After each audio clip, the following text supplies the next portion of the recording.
Saskatchewan RCMP Operational Communications Centre received more than 20 calls from the public with potential sightings of the white Chevrolet Avalanche. The white Chevy truck was seen by a Rostern RCMP officer driving in an unmarked vehicle, traveling west along the highway towards Rostern at a speed recorded at 150 kilometers per hour. Police confirmed the license plate matched the initial report. At approximately 3:30 p.m., the suspect vehicle was seen traveling south on Highway 11, south of Rostern. To ensure the safety of drivers on the highway, the vehicle was directed off the road and into a nearby ditch. Police officers surrounded the vehicle and, through verbal identification, confirmed the identity of the driver to be Myles Sanderson. He was arrested by police and taken into custody. A knife was located inside the vehicle. The emergency alert was canceled at 3:50 p.m. once his identity was confirmed and he had been taken into police custody. Shortly after his arrest, he went into medical distress. Nearby, EMS were called by police to attend the scene, and he was transported to a hospital in Saskatoon. He was pronounced deceased at the hospital. The Saskatchewan RCMP has requested the Saskatoon Police Service and the Saskatchewan Incident Response Team to conduct the independent external investigation into circumstances surrounding the incident. The Saskatchewan RCMP has requested the Ministry of Justice appoint an independent investigation observer in accordance with Section 91.1 of the Saskatchewan Police Act. Over the past 4 days, RCMP officers have been working on locating Myles Sanderson, following up on each and every tip from the public, using every technological, human, and investigational tactic and resource we have available to us. We have experts who continue to conduct forensic investigation of the 13 main crime scenes, as well as the other associated crime scenes, such as vehicles. We are also now examining the additional crime scenes that have occurred today. We have already conducted over 150 interviews with witnesses and victims, with more anticipated to take place in the coming days. 400 investigative tasks have also been completed, with many more anticipated to take place in coming days. Informing the public of updates of the investigation and issuing 11 emergency alerts to notify the public of critical and rapidly unfolding public safety information. Providing support services to work with families, victims, and taking a trauma-informed approach to ensure survivors are cared for. Meeting with local community members. And since Sunday, the Saskatchewan RCMP's Divisional Emergency Operations Centre, also known as DEOC, has been active. The DEOC has been staffed 24 hours a day with a combination of police officers and civilian employees. Autopsies of the deceased victims are on schedule to be completed by the Saskatchewan Coroner's Office by the end of this week. Autopsy details will not be released, as that is part of the ongoing investigation. And this is not the end of our work. We do not stop here. The Saskatchewan RCMP continues to investigate this tragedy, and a police presence will continue in James Smith Cree Nation and the Weldon communities for the next while. Again, I would like to offer my deepest condolences to the families and all those affected and impacted by these events. Our thoughts are with you, and I hope that now you will be able to start healing. Thank you for your cooperation during this incredibly difficult time. I would also like to acknowledge the incredible support from our municipal and provincial partners, as well as the outstanding work completed by our RCMP officers, who worked tirelessly day and night to bring this file to this conclusion. Today, I was at James Smith Cree Nation and in the community of Weldon. I was able to see firsthand the generosity and support from the residents of both James Smith Cree Nation, Weldon, and the Melfort communities. I would like to thank all members of the public who submitted tips and followed up on our request to provide information, no matter how small, no matter how seemingly insignificant, as part of this investigation. Thank you to everyone for your part in helping to keep one another safe. I'll now have Sergeant Susie read the statement in French, and then once she is completed, I will be taking questions.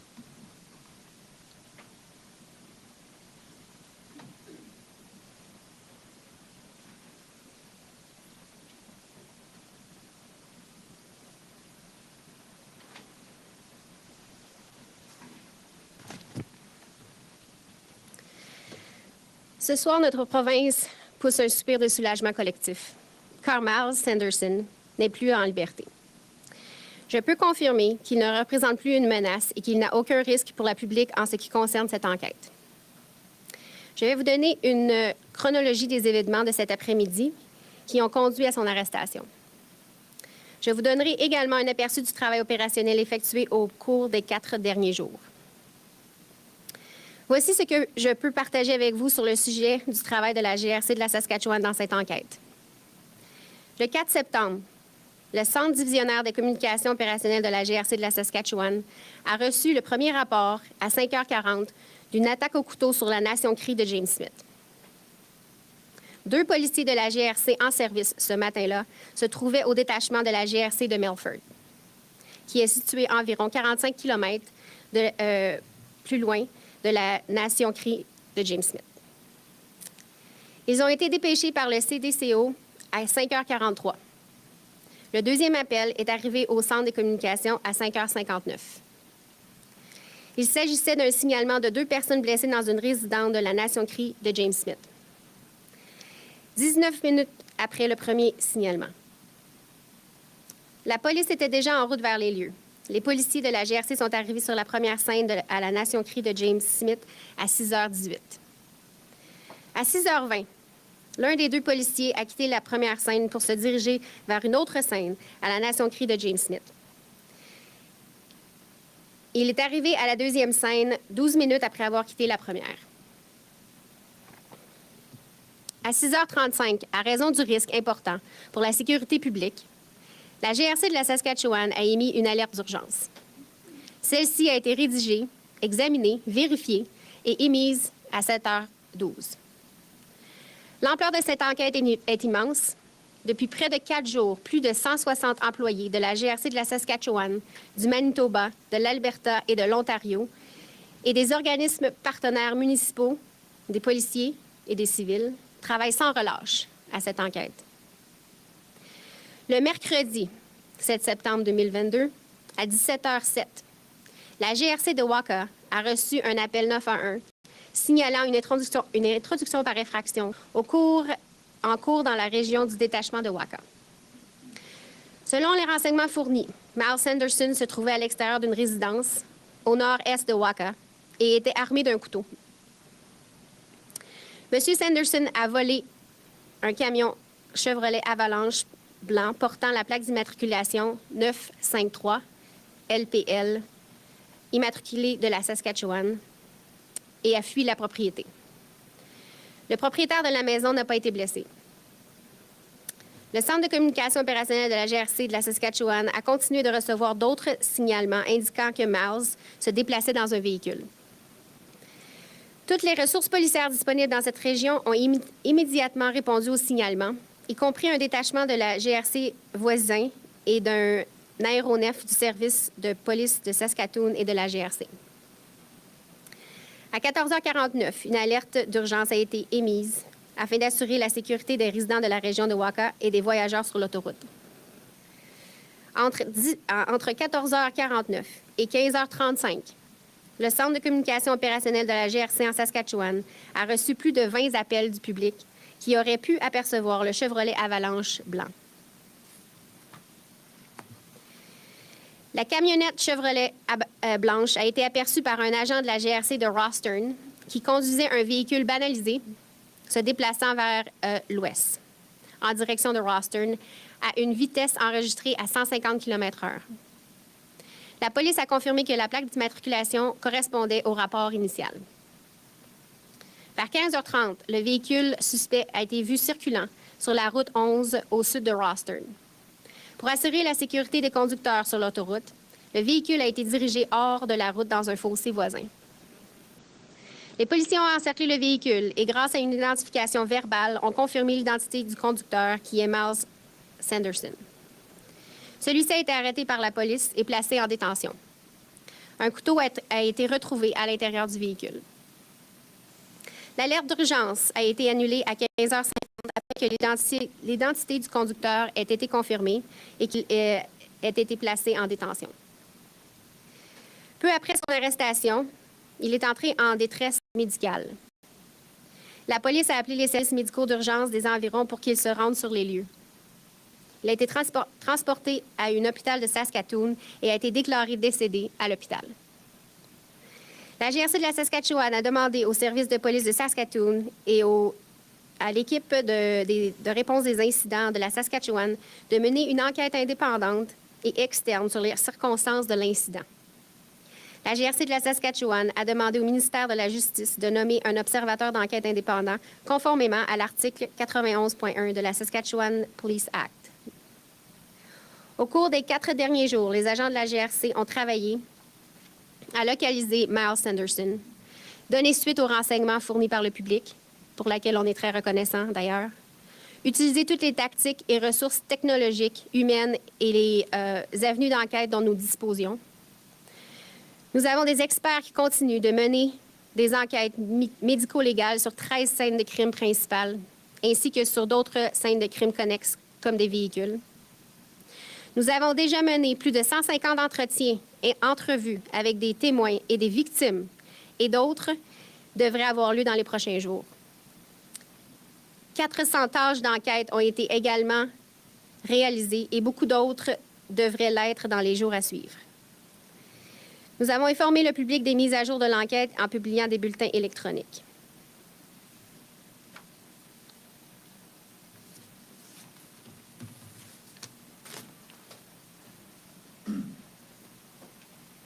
Okay, I'll now take any questions you may have. Regina Leader Post. I'm going to ask, and I understand this is part of an ongoing investigation, but we've seen footage of somebody standing beside the car, White Avalanche.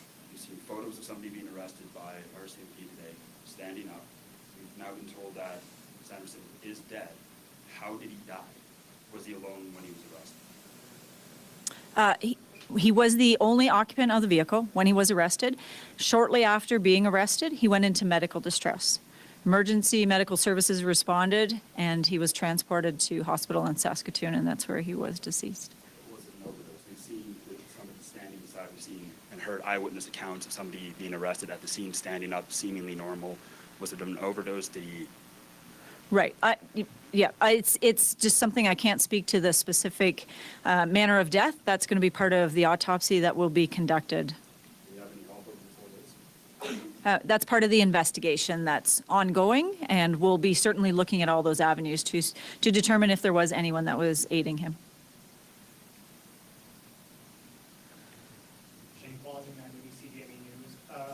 Knife the only weapon of use in the entire killing spree that he had over the course of those days, and I guess even today as well? And do we know about if there's any update on how his brother died, and was there a gun used? We have no indication that there were firearms involved. The manners of death will certainly be part of the autopsies and make that determination. In the vehicle today, the weapon that was located in the vehicle was a knife. We're still putting together the parts of the investigation that will speak to Damien's cause of death. And, there are aspects with Myles being deceased that we may not know how some things unfolded with how that incident unfolded between the two of them. But we're certainly looking at all avenues there.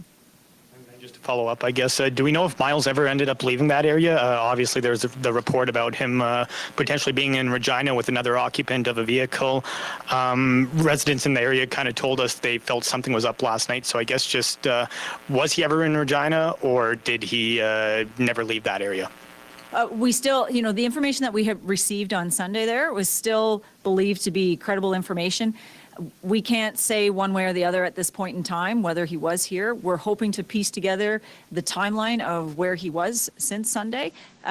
Again, without him being alive at this point in time, some pieces of that may not be able to be pieced together.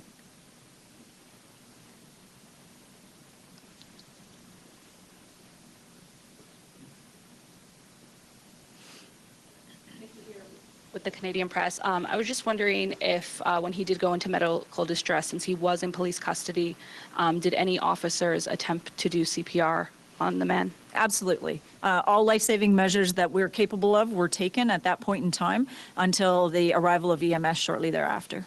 And then how did he get to Saskatoon? Was it through EMS? Was it through an airplane? He was transported via EMS. Just like a ambulance? Ground ambulance, yes. And then have you obtained the murder weapon or weapons yet? So that's all part of the investigation. As the crime scenes are examined, any evidence would be taken into secure custody by our investigators. So any evidence there would be secured. And then there's nothing about motive?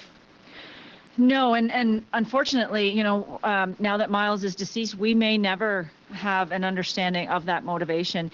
And we've conducted 120 interviews to this point. There's more that we have to do, but you know, witnesses and people around him only have so much information. His motivation may at this time and forever only be known to Myles.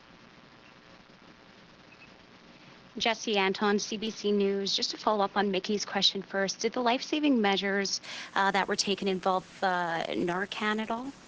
I can't speak to exactly what occurred on scene. I do know that our members there on scene were taking life-saving measures at that point in time, yes. Right, and I'm still looking to fill in a few blanks here. I know it's still an ongoing investigation, but any idea where he might have been over the last 4 days? And were those tips in Regina, James Smith, were those credible?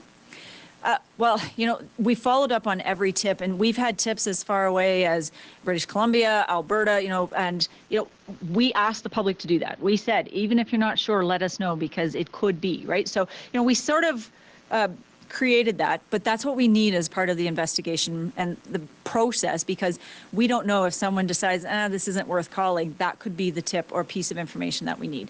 So we have had some tips that we have been able to determine were not credible. The one from Regina, we still haven't been able to eliminate. We are hoping to piece together a timeline so that at some point in time we can more definitively say where he was, but we really don't have that information at this point in time. Did you ever find the Nissan SUV?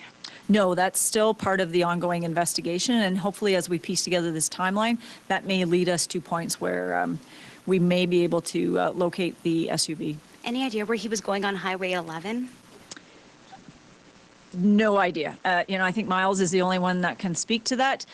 Given that the speed he was driving is indicative of someone who was, you know, just desperate to escape wherever he was at that point in time. Thank you. Tegan Rasha, Global News. Do you have any more details on how actually catching him went down? Was he trying to dodge cars on the highway? Was he driving faster than 150 kilometers an hour when they actually got him? It's, you know, we don't have I don't have exact speeds that were occurring. We did engage in a pursuit. You know, we don't take pursuits lightly. There has to be some significant risk to the public, and that's exactly what we felt today, that it warranted a pursuit. We were able to connect with that vehicle, remove it from the road, and return some sense of safety to the drivers on the road. Cole Davenport, CTV News. What is your message tonight to the remaining families and survivors of these attacks now that that this seems to have come to a very quick end? Yeah. You know, I was at James Smith Cree Nation today. I was speaking to residents there. Their message to me was, you know, people were saying, I haven't slept. I can't sleep. I can't close my eyes. Every time I close my eyes, I hear a noise. And is that him? Is he coming back? So I hope that this brings them some sense of closure in that they can rest easy tonight knowing that Myles Sanderson is no longer a threat to them. I think that's important because I don't think they can start that healing process, and it is going to be a very long and extensive process for those individuals. You know, some of them have witnessed incredible trauma, and so hopefully this is the first step to allow them to start that healing process, the grieving process. That First Nation is a very small community. Everyone knows everyone. You know, I was speaking with one individual today who talked about his relatives who were impacted and how much impact that's had on him. So that would be my message, is that I hope we have enabled them to have that ability to start their healing now. And then just a quick follow-up, how does the RCMP plan to potentially play a role in some of that healing?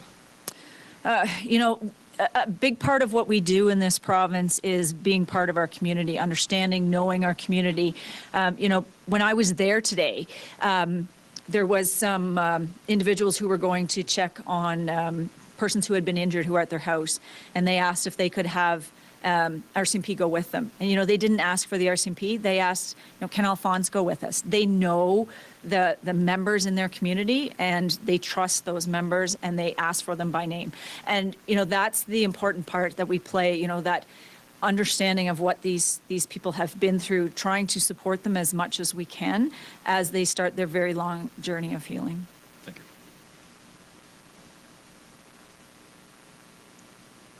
Hi, John Cairns, Sask today.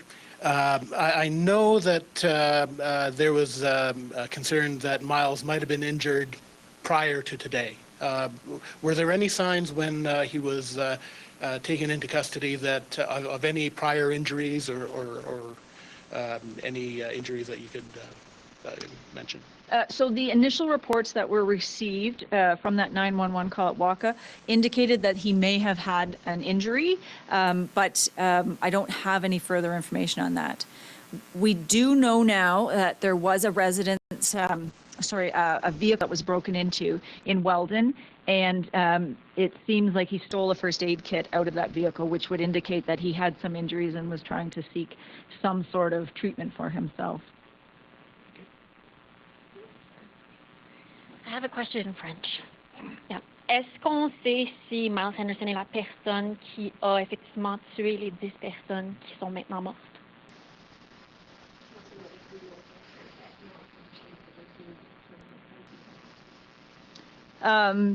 Our witness accounts that we have received have indicated that Myles Sanderson was the person responsible, but you know, that's part of our investigation to determine exactly who was involved, but our indications at this point in time were that it was Myles Sanderson. Alors, les indications reçues lors des entrevues avec les témoins révèlent que ce serait lui qui serait impliqué. Par contre, encore là, on est l'enquête est toujours en cours. On est encore en train de vérifier toutes les informations qui sont reçues. Et la même chose pour son frère. On a peut-être le compte des deux, ou ça serait juste Myles qui serait... The same thing for his brother, or was it just Myles? So our initial indications were that both of them were involved, but our investigation, as I said, continues to evolve as we process the many crime scenes. Alors encore là, l'indication primaire, donc l'information qu'on avait reçue était que les deux frères étaient impliqués. Encore là, c'est des informations qui devront être vérifiées là, avec l'enquête qui est en cours présentement. Merci. Britton Gray for 650 CKOM. I'm wondering, what resources do the RCMP use in this search, and if some of those resources have ever been used before to try and track down someone in Saskatchewan? It seems like this was a pretty extensive search. It was a massive investigation and a massive search. We brought in resources, both human and technological resources, from other RCMP divisions as far away as Ottawa, brought in those resources to assist. You know, every technical capability that we could access was made available to us, and we utilized pretty much all of that was made available. There is an extensive amount of technology that we can use in these types of investigations, and if we didn't have that here in Saskatchewan, it was rapidly and immediately made available. Have you used some of those things before, or was this the first time you've had to reach into that sort of toolbox? Some of those pieces of equipment, it is the first time that we've used it here, and it was very beneficial to us in resolving this. I guess just to kind of go back to one thing. You said that he was alone when he was arrested. Was he alone while he was traveling in the white truck throughout the day? Was Myles Sanderson by himself during the day? So I can't say because we didn't have eyes on him the entire time he was in that truck. We had the witness account that the vehicle had been stolen, and then once RCMP was able to get had a visual of the suspect vehicle, there was one individual in that vehicle once RCMP. So I can't speak to what happened between that time because I don't know. Our investigation will look at that. But at that point in time, there was no one else in the vehicle until he was arrested. If anybody's been helping him, presumably they'd be facing some charges as well, right? Yeah, absolutely. That's part of our investigation to determine was someone assisting him, and if they were, were their actions criminally, or that they should be held criminally responsible for those. You mentioned the number of interviews that you've done so far, and you mentioned that we might never have a definitive or good motive for what happened. What are you going to do with those interviews? Will they be made public? And as we talk about sort of the healing process here and the unanswered questions, this has obviously drawn an international audience. This has drawn a lot of eyes here. Mm-hmm. So if you've done 100 plus interviews, will those be released as a form of providing some closure? No, we wouldn't release those interviews. Those are part of our investigation. And when we take that information from witnesses, keep in mind this is a very traumatic piece of information I'm sharing. When we interview those individuals, they are reliving that trauma essentially as they tell it to us. So you can imagine if they see their words in the media, how much trauma they could experience that way. So, it is sensitive information and very traumatic information that they're sharing with us. How do you balance that with sort of public desire and need to know what happened?